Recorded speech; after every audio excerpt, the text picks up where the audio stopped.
interested in meditation or just simply relaxing in a difficult situation? What about traveling the world? Or you ever wonder about Eastern medicine? What about entrepreneurship? Or even becoming a rapper? Talk about wearing many different hats.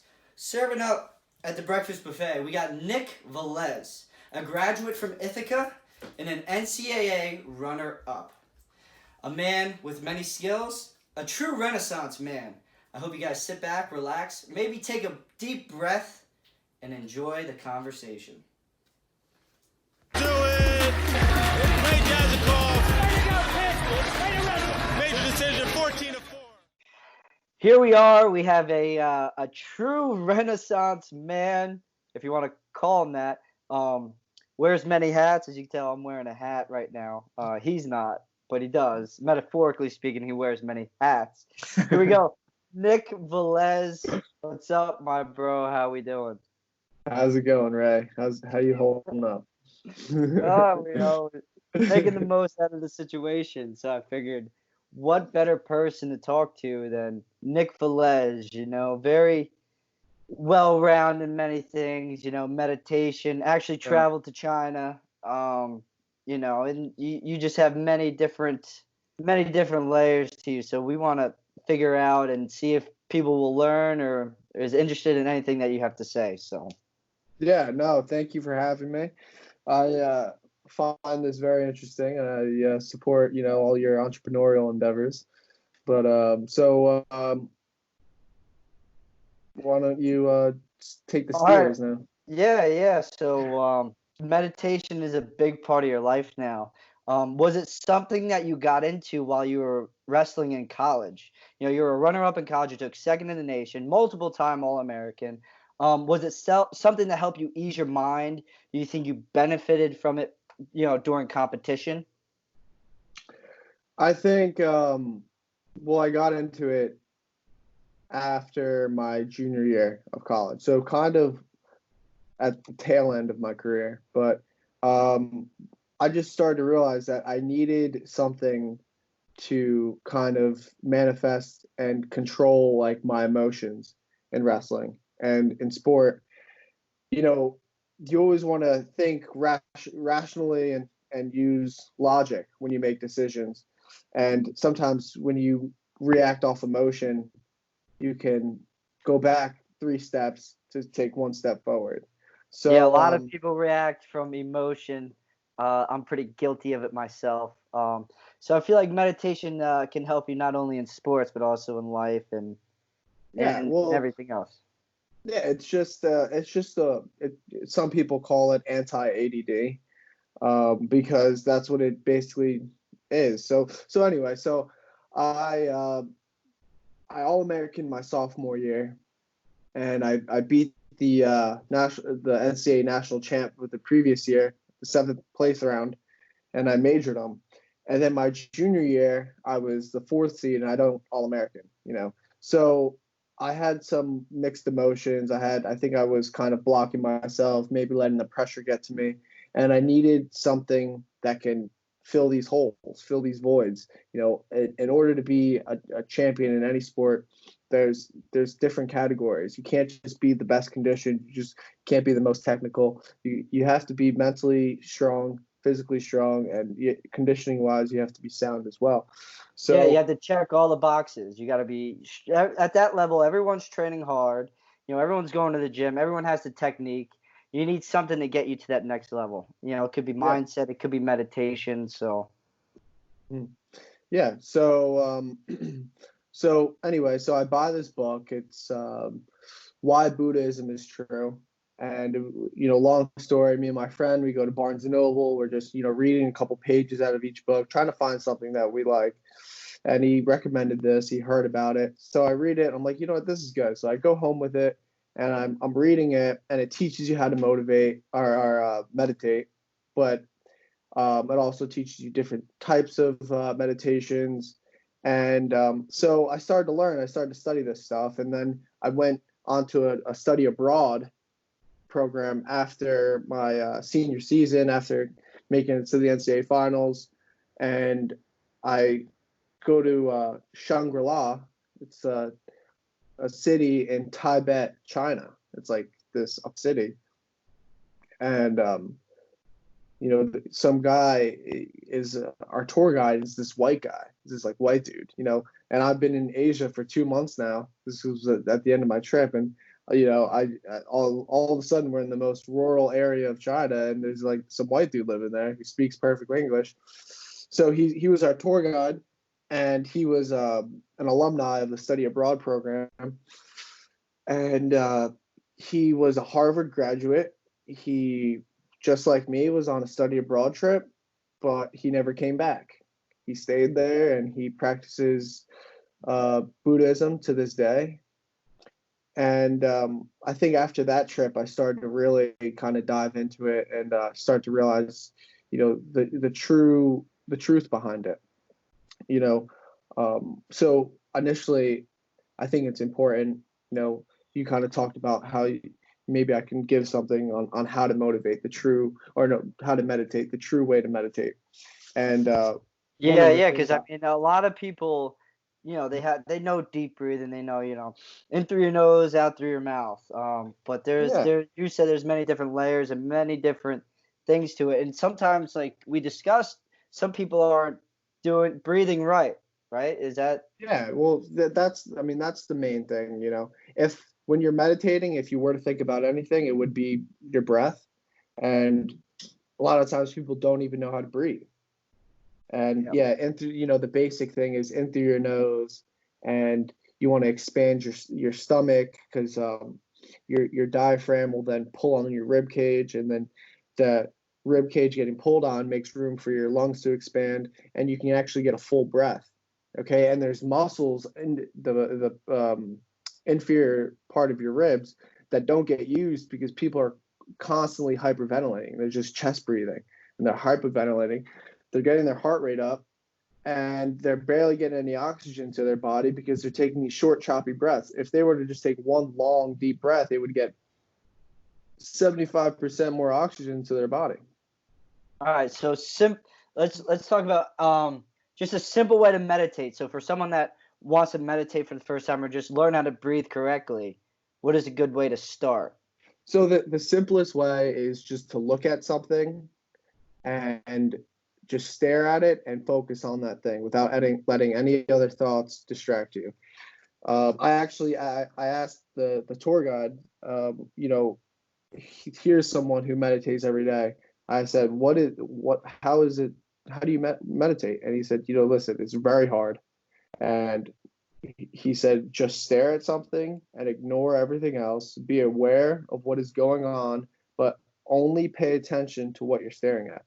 So it's not a zoning moment, out where be more in the present moment. Am I right? Yes, you're wide awake and totally focused. Yeah, you're wide awake and totally focused. A lot of times people think meditating is like sleeping, like you might fall asleep. And that is not meditating. Meditating is being like wide awake. You know what's going on, but you're controlling your brain. Mm-hmm. It's a lot harder than what people think, because everything is in the world really is so fast paced, and people are jumping from one thing, they're multitasking and all that stuff. And when you multitask, this is a common fact that you do everything not to your best ability, because you're splitting your focus. So meditation is just, if you really want to put your full effort into something, like for wrestling, it really worked for me because I was able to say, screw everything else right now, I'm focusing on wrestling. And it allowed me to control my thoughts and what I focused on. Yeah, control what you can control. What I tell a lot of athletes now, it's if it's the middle of the season, I'm like, you can't win the national tournament today because the tournament's not until March. It's all about present moment. What are you doing today to get you closer to your goal? And I guess meditation helps with that. It helps you be in the present moment and everything. I think being aware of how important that is, because people want to control the future. You can't control the future, but the only way to control the future is to control the present. What happens in the present time reflects your future. It's all about what you're putting in now. What are you doing today? Yeah. So some benefits right off the bat. You get to organize truth. You get to, when you meditate, you kind of have a very clear mind, and you can just like, it's almost like everything's in slow-mo, and you can just you get right to the point when in your conversations. You don't beat around the bush. It's just like, when people clean their house and they get rid of all their clutter, and they feel like they can breathe again. They feel like, oh my God, I feel like I'm not like buried alive. Like, that's the same exact feeling you get, but you're just clearing your thoughts that, are just been stuck in your head, and you just realize what's important, and you kind of put aside and let go of the things that you don't need. It's kind of a contradiction. Yeah, get rid of the things that you don't need anymore. Yeah, you gain a lot by giving things up. Yeah, you gain a lot by giving. I like that. You gain a lot by giving things up. So what kind of meditation could you put me through, or to people watching or listening, that you could just, something simple? If you make it quick, make it quick. What is something that you could do? Make it Is there something you do relatively quick? Say that someone's in I a could do. very stressful. Say that someone's in a very stressful situation, or it's right before a match. My extension of breathing was it was something actually the Zanettis taught me. It was like, just take a couple deep breaths during your we had a pre-match, we call it pre-match routine. It's something that you did before your match, just to get your mind ready and focused. And what I used to do, it's pretty funny. I used to breathe to I used to just close my eyes, relax, and just breathe to the song "I'm the Man" by what's his name? Alec. That song. I'm the man. Yeah, you can tell everybody. Yeah, I just put that song on. I would just chill and breathe, and then once that song was over, I was like, all right, let's go. It was I was more relaxed than anything, but I knew that was my little pump up moment, and then from there I was ready to go. I was loose and relaxed. Loose as a goose, as serious as a heart attack, as Coach Sal would say. But besides that, yeah, what is something that, that's my extent to whatever, breathing, meditation, so I don't have any experience into it. So okay, well, you know what? Let's just get to the point right now, and why don't you just shut your eyes, and I'm gonna talk you through it, and everyone shut their eyes, all right, wherever you're at, yeah. except if you're driving. If you're driving, no, please don't shut your eyes. Okay, so the basic fundamentals is breathe through your nose and expand your stomach. Once your stomach gets full, then let your chest fill. So it's a full mid section breath. Let's do a couple of those just to kind of get you used to the movement. Letting your stomach fill. A lot of people, they want to fill their stomach and then let that air out and then fill your chest. And that's not the correct way. You want to keep that air in your stomach and fill your chest up. Okay, so you're breathing. You're feeling the air travel through your nose, down through your lungs, splitting off into the bronchi, diffusing via alveoli into your bloodstream. Now, this is a constant function that goes on. There's an exchange of oxygen into your blood. That blood then goes to your heart. Your heart then pumps it out to your extremities. That's how your blood gets your body parts get oxygenated. So it's a continued process right there, right? So I'm not going to cut you short. I'm not going to spend the rest of this talk. I had a little bit more, but we'll save that for the next episode. We don't want to scare them away. You don't want to scare them away too much. So the whole key is, right, the whole simple, just one-on-one thing. If someone just wants to breathe and relax, you just remember, in through your stomach. Once your stomach's full, now breathe in through your chest, right, into that part, and then blow it all out. What's like a recommended start time? Like how long, someone's doing this for the first time, how long do you think they should do it for? I'd say starting out 30 seconds. Yeah, and just getting used to it. Like for me, I honestly, I can't sit still. Yeah, no, it's really hard. It's really hard. Yeah.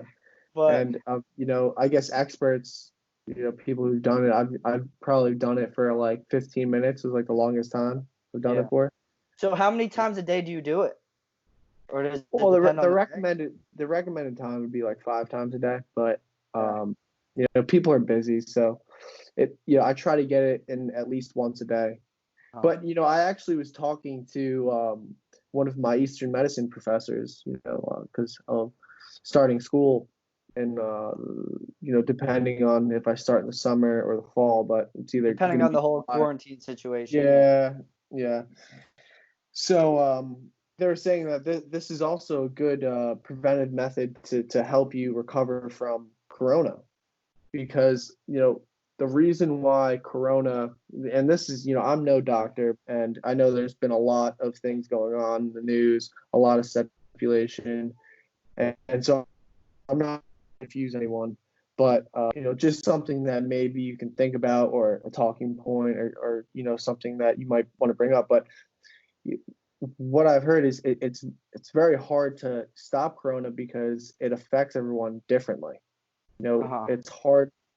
So sometimes it affects the heart really badly, and some people it affects their heart really badly, and some other people it affects their lungs really badly. And then influenza usually attacks like the nose and throat and the lungs. Well, this isn't. You're not even just talking about just a coronavirus. You're just talking about like any virus or anything in general. It could affect people differently. Yeah, I'm talking about everything in general. And I guess that brings to another point that in Western medicine, they kind of treat the flu one way. They have one way to treat the flu. But in Eastern medicine, there's 4 different types of flu. And what an Eastern doctor would do is they would diagnose which flu you have. Are you the more achy one? Are you the more congested one? Or there's different types, and they treat you based on which one you have. So it's a more specified treatment. But which could have more benefit, quick benefits and less side effects. And did you get into Eastern medicine from traveling, or was that just through meditation? How did you get into that? Well, so meditation, Buddhism, that's kind of an Eastern science. But being an athlete, I kind of always was drawn to the holistic side, of treatment, and kind of keeping my body natural and eating, healthy and stuff like that. And I think it was very successful for me. And I definitely would look back and do that again if I could go back in time. Probably maybe even do it more strictly. Yeah, do it in the right way for sure. Yeah. Yeah. And then when I went on that study You can abroad clearly trip, see. What are your thoughts? I'm drinking kombucha right now. What are your thoughts on kombucha? yeah, you got to keep that gut health up. But this is also another common misconception is you have people who okay, yeah, kombucha or turmeric, or they're taking all these supplements, but how well can they properly assess what they need? Do you need turmeric? Turmeric's a blood thinner. Like if you already have thin blood, now all you hear, oh, turmeric is good for you, and now you're taking it. You could take too much turmeric, you could die. Your blood gets too thin. Your blood pressure gets too low. So that's another common thing that a lot of people are going on Amazon. They're just buying all these supplements, and they're kind of just blindly taking them. Oh, this is good for me. Let me take that. They hear it on the news, or they hear someone talk about it. And they don't know the proper dosage, or even if they really need it. They could be wasting their money on something that they don't need. Sometimes these herbal medicines, they could get expensive. Yeah, well, oils. They're very expensive, and you know why they're very expensive? Because they have to be grown in Asia. There's a lot of controversy because we have some farmers who want to grow Chinese herbs, but it's not the same atmosphere, and it's not the same climate, it's not the same soil that we have here that is in China. So it's not going to have the same effects. They're going to be slightly different. They might be slightly weaker. They might be slightly stronger, which is going to affect your dosage, which is going to affect your formula. So, yeah, there's that's actually something pretty big in the farming industry right now. Like, or Chinese medicine, can we have domestic Chinese plants in America? So you spent your time in what was it, Iceland, right? Iceland. What were you? You were building greenhouses, right? Yeah, I built 5 greenhouses at Solomar Eco Village, and they were a self-sustaining eco village. And actually, Iceland as a country per capita just means like I guess like you could think of it as per square mile, or it's per like population or something. So per capita, they're the most sustainable people in the country. So how does one go about building a greenhouse? Like, how did you even get interested in building greenhouses? Like, you're a kid from Jersey, you go to school in Ithaca. How do you even find a way to go to Iceland and build greenhouses? How do you even start to build a greenhouse? Like, how is that process? Well, okay, so the process is a lot easier than what people think, but there's many ways to do it. There's glass ones, there's plastic ones. So there's different ones. See, when I'm thinking greenhouse, I'm thinking about these like glass ones that people just have set up and they have a bunch of plants in them. But there's different ones. Yeah, there's plastic, which is a kind of a cheaper one. The glass, they are more transparent, so they can let more sun in. So that's why they're a little bit better. You get better results with growing in glass. And they're also stronger for winters. But so yeah, Iceland is kind of like in the summer, they're like the best farming place to go, because they have 24 hours or 23 hours of daylight. So their plants are able to grow a lot quicker because they have the whole day of sunlight, where some places they only have 12 hours or less. So yeah, that. And so how was that? How was dealing with 20 hours of sunlight? How did your body adapt to that? Or it was just whatever? It was no, I mean, if you want to sleep, you got to go in your room. And for me, I got black curtains, and I got the room dark, and I was able to fall asleep. But if you're outside, it definitely, you don't get tired. You got the daylight on your side. You can see everything. Your days are. I definitely stayed up for like 19 hours in a day, and I didn't think it was anything. Like I wasn't tired. Didn't want to go to sleep, but I felt tired. But like my body just was like, let's go to sleep. But my mind was like, it's still daytime. Like, what are we doing? Let's go do something. Yeah. But so I grew 200 strawberry plants and about 400 tomatoes, and I helped maintain thief leaves, which are kind of like the leaves that you have to pick off as the plant grows, because the plant grows fruit and then it also grows leaves. And if you don't pick the leaves off, then you're wasting like nutrition that could be going to the fruit to make these leaves. It's in a greenhouse.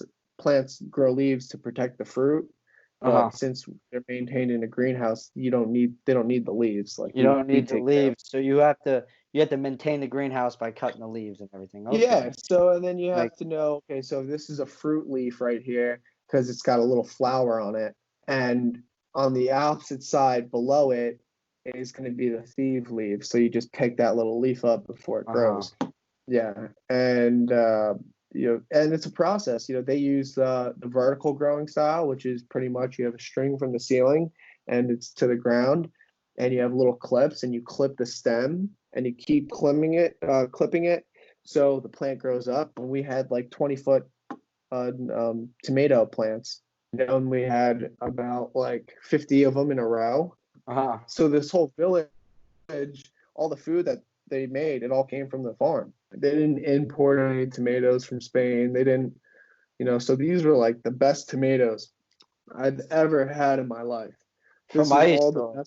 best. Yeah, it was the best food I've ever had in my life. Best food, without a doubt. Yeah, so what was the easiest and what was the hardest thing to plant in that thing? Um, what cucumbers are pretty easy. I'd say any kind of fruit, like strawberries, were a little bit more difficult because they grew horizontally. Uh-huh. So the downfall with that is they're in the dirt, so insects can get at them and eat them. You Uh-huh. know, and so what we had to do with that is we had to constantly maintain them, and we put plastic down. So strawberries, when they grow, they would grow through a hole, and then they would grow on top of plastic, but the roots Uh-huh. would be in soil. Uh-huh. So it was all pretty easy though. I mean, I think the system for made it really easy because we did the vertical system. So gravity actually made these huge cucumbers. Like these cucumbers would be so long because what they're growing in the air and they're hanging down. So as they're growing, gravity is pulling them down, and it's kind of stretching them out. So we would get these beautiful cucumbers. So I think that's kind of like an easy department. Tomatoes, where we had like 15 different types of tomatoes, cherry, regular big ones, and yeah, definitely a great experience. And kind of why I'm tying it all together is because I have plans of making maybe a rehab center or a health center, sports center type of thing, and I would want to incorporate farming, kind of teach kids how to Hold on, say that over get. again. You were kind of cutting out. You gotta just stand closer a little bit and talk again. Oh yeah, yeah. So you're probably thinking, okay, he's got like wrestling, Eastern medicine, and then now he's farming in Iceland. Like these are all pretty different. Why is he, how is he tying this all together? Yeah, how And can you I tie think this all together? I think it all has to go back to just living a healthy life. And there's few things that we can control. We can, a lot of things we can't control, where we grow up, where we're born, but I think every day we wake up and we have the choice, can I live a healthy life? Can I go today, eating fruits and vegetables and getting a workout in, or am I gonna, get distracted and stay in bed all day and watch a bunch of movies and eat chips and chocolate bars? Not that I love chocolate bars. I love Ice chips. cream, you I, love lo- ice cream. I love ice cream. Yeah. And I love, watching movies and stuff. But I think that there has to be a balance there. And, I think if you really want to experience true happiness, you got to live a healthy life. See, what I think is very interesting is, you traveled a bunch of countries, whether you have your favorite or least favorite. What I think is most interesting is with Iceland and China, you lived there. So it wasn't like you were traveling and you stayed in a hotel or whatever. You actually were in the culture and like living there. Like with Iceland, you were building greenhouses and stuff. China, you were learning meditation and Eastern medicine. Like you're in the society, and I think that's very Yeah. interesting. Yeah. Because you could Well, you in could go China, travel you could go travel somewhere like and in the Caribbean and kind of be like sheltered in like a tourist area, but you're actually in society and you're learning the different culture, and I thought that was very interesting. If you want to touch on that, like, well, how was that like just living in a different society compared to where your elements? yeah. So as far as with the whole study abroad thing, I think they did a good job with choosing a location. Like, but they didn't put us in Beijing. They didn't put us in Hong Kong, which is kind of like New York City in China. You'll see a bunch of people speaking English, and everyone really works there speaks English. They brought us to southern China, Kunming, which is where you can really experience the true traditions and culture, and everyone speaks Mandarin there. you're not going to be Yeah. able to get away. You learned some Mandarin too, huh? Yes, yeah. 你好，什么名字？我要一个苹果水吗？Actually, no, that was some Polish actually at the end, but I remember, yeah, you were talking to a girl in Chinese, and she was understanding you talking Chinese, and someone just thought that you were just doing gibberish, and then this girl's like, no, he's actually speaking Chinese, like very yeah. very well. Oh yeah. I even like if I go to like there was this one girl actually at my school. She was a Chinese girl and she would work at Starbucks, and I would go there and I'd get a hot coffee, and fire is hall, and shui is water in Chinese. So I would say hall shui, and she would look at me and she's like, "Whoa, like what?" And then she would answer me in Chinese, and I'd say, "Listen, no, I don't speak it that well, but no, I just know Oh, how yeah, to not." enough to get by, enough to, yeah. Yeah, I would be able to get around small vendors and maybe bargain a little bit, but Yeah. yeah, and, a lot of people don't even know the full English language. I don't know the full English language, so some Chinese people don't even know the full Mandarin language, so Yeah. I just know a Well, bit of it. what was the language like in Iceland? Did you learn any Icelandic? It's more difficult than Mandarin. Way more difficult than Mandarin. Yeah. Some Icelandic words. I mean, the easiest one is tak is yes. Skopla is shovel, because I was doing a lot of skoplaying.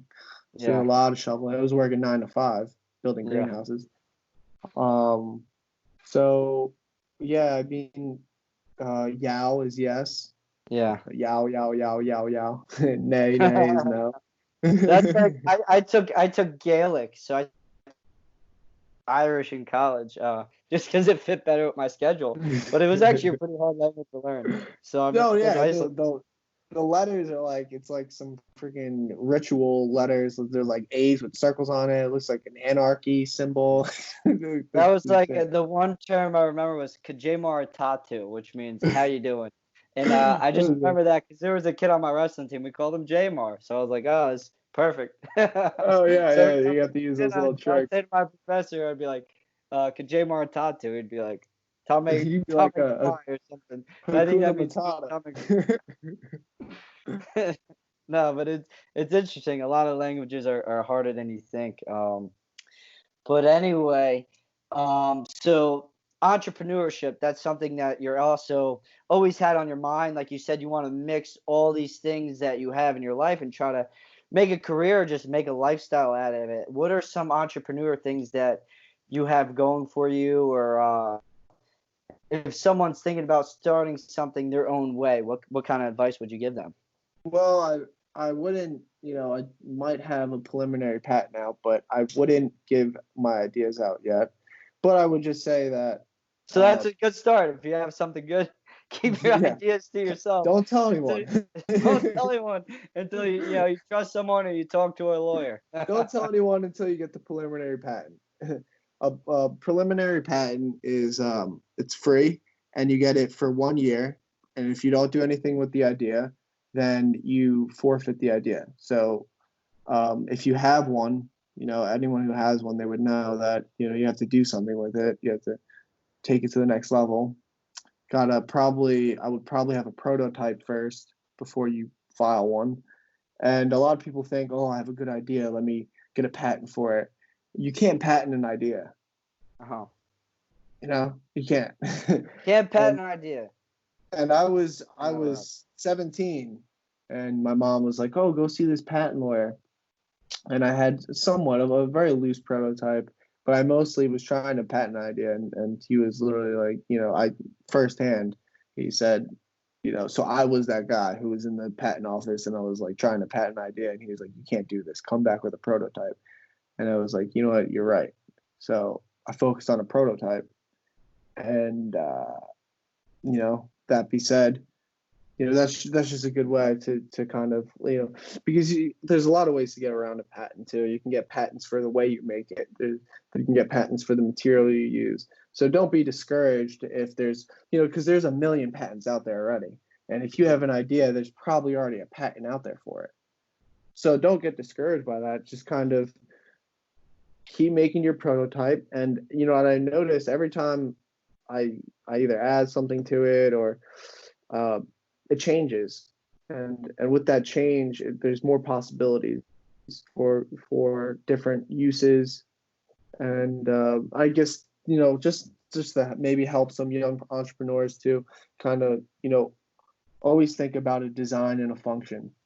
Yeah. You have to have a patent for both. You gotta have a patent for the way it's function and a design for it. Yeah. So say that first patent that you had to get. What was that? Like if someone had a first idea. So It's people called a get preliminary Prelim- patent. patent. Okay. It's Yeah. interesting. Very interesting. So that's awesome. Yeah. So yeah, I don't want to get into what you patent or anything, but just for other entrepreneurs or inventors, it's a good step. Believe Yeah. in. It's a big thing is believing in your product and finding information on it. I remember, Yeah, I being know well what your informed. I know what your idea was, and you literally soaked yourself in information, and you even soaked yourself into society or something. You really immerse yourself in this idea and learning around it. Yeah. You want to go into, you don't want to half anything. You want to go into full, and that's a good advice to give people. Yeah. So entrepreneurship. What else would you we covered a lot. Like I said, a man of many hats. Yeah. And I I'm guess the only like one wearing yeah. that. I know I couldn't find a hat. Just Which makes you very unique because what kind of inventor entrepreneur that's into meditation and builds greenhouses do you know? Well, you got one right yeah. here. Like what could I do with that? I gotta It's gotta do something with very that, right? all those things are a little not niche, but it's very interesting and people can benefit, one way or Yeah. another from learning meditation, people that want to build a greenhouse or even just start gardening. How about if someone wants to start a garden? Is it easy to make a greenhouse in your backyard? Yeah. I mean, I guess if you're starting out and you want to learn how to use the plastic and stuff, they have green tunnels, they call them, Uh-huh. and you have a bed, and instead of building this giant greenhouse, you have these metal like rounds, they're like half circles, and you stick them in the Uh-huh. ground, and then you create like a little plastic tunnel over a bed. So Uh-huh. it's cheaper. You don't have to buy all this metal and a frame and then put plastic or glass over it. So it's cheaper, and you can experiment with the effects of you know where if you're getting enough sun. A lot of it depends on where you live. You want to also put your garden facing sunrise. So when the sun rises, it's hitting the garden evenly and symmetrically, so you don't have one side of your garden getting no sunlight, and then they're all dying because they're drowning in water and then the soil's too humid. So yeah, that. And then also I kind of also want to say one thing with the entrepreneurial stuff is you know there's a lot of things you could do when you ask help from people.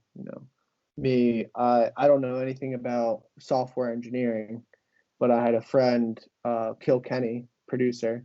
Uh-huh. He's a software engineer. He's at Villanova right now, and he was a old high school teammate of mine. We were over winter break, and I said, "Oh, hey, I saw you made some beats on SoundCloud." And we, one thing led to another. We started making music together. We put a song out, and I got 52,000 plays on SoundCloud. And then I put another song out, and I got like 12,000 plays. And I wouldn't have been able to do that without him. So, if you have someone you trust, a good friend, don't be afraid to share your ideas with them, because you can get a lot done with the help from other people, and you can help both people. He was able to promote some music and promote his skills, and I was able to make music. Yeah, you can't be a master at everything. People are proficient at different things. I guess the saying is, don't be a master of none. So it's definitely important to ask people for help and of course trusting the people that you ask for. So here's another question I like to ask everyone. Actually, is a couple of series of questions, but we'll start with this one. I like to call this like an adversity minute. So what's something that some adversity you went through that you got through and just found overall success from it, or something that you just learned from. I'd say definitely not placing at nationals my junior year, and that was definitely some adversity. I think made me a better person, and I think I'm gonna go a little deeper. Not winning a national title, I think. Yeah, it keeps that chip on your shoulder, Yeah, and and also I talk about that a lot. And maybe if you did accomplish those goals, you wouldn't be doing what you were doing. It opens yeah. up doors for you. Yeah, and this makes me think about, I follow UFC a little bit, and there's this fighter I think everyone knows him, Khabib, and he captioned one of his photos going into a fight, and he said it was like him praying. It was like, God, let me win this fight only if it makes me a better person, and if it doesn't, then don't let me win. Mm-hmm. And I think that sometimes people get clouded in like success and being successful and always winning. And when it comes down to it, you want to be successful in something that makes you a better person. Right. That's good. That's good. Yeah. If it's meant to be, it's meant to be, right? Yeah. So Mm-hmm. last question, right? So it's a two-parter. So who is Nick Velez, and what do you want to be remembered for? Was say Nick Velez is just someone who tries to make the most out of nothing, and I want to be remembered for not having any boundaries, not putting up any barriers, kind of not being locked in to being realistic or realism, kind of giving myself freedom to go and shoot for the stars. Uh-huh. So any last plugs you want? Any shout outs? I mean, I know you had a little rapping career on SoundCloud. For anyone wanting to be a rapper, how do you start off on that? Where could they hear your music? Where could they follow you on Instagram or Facebook? Any last shout outs? Okay, so I want to shout out my producer, Kill Kenny. You can follow him on SoundCloud The and software Instagram. engineer, if you want. Yeah, Need any help with software engineering, feel free. Yeah, I mean he puts together beats for free, and he's a very open-minded guy. Because I think like when it comes to making music, producers kind of just sail the wind that the artist wants to, the direction they want to go in. They kind of just hold the sails and point them in that direction. But follow me on Instagram at Nick Velez 17 and Nikki Corvo. The Nicky Cuervo. The greenhouse. Corvo. The greenhouse. He spits the greenhouse gas, bros. Greenhouse game right there. Yeah. Yeah. Yeah. And I want to shout out Joey Gione because he did the first episode. He beat me to the first episode. So Beat to the punch, bro. he beat me to the punch, So it's all right. I'll get back at him at that. But yeah. So thanks for the recording. Thanks for the podcast. Yeah. So good luck to you. Any last words you want to leave them? I mean, we covered a lot of stuff here. So if you have any questions with meditation, Eastern medicine, building a greenhouse, building a fort in your friend's yard, hit up Nick building a Velez. bunker. Yeah. Building a bunker and making it camouflage. So yeah, definitely hit up the DMs and I'll answer any questions. Yeah. All right. Thanks, everyone. I hope you guys enjoyed it. We served up Nick Velez at the breakfast buffet. Hope everyone enjoyed. Thank you for tuning in.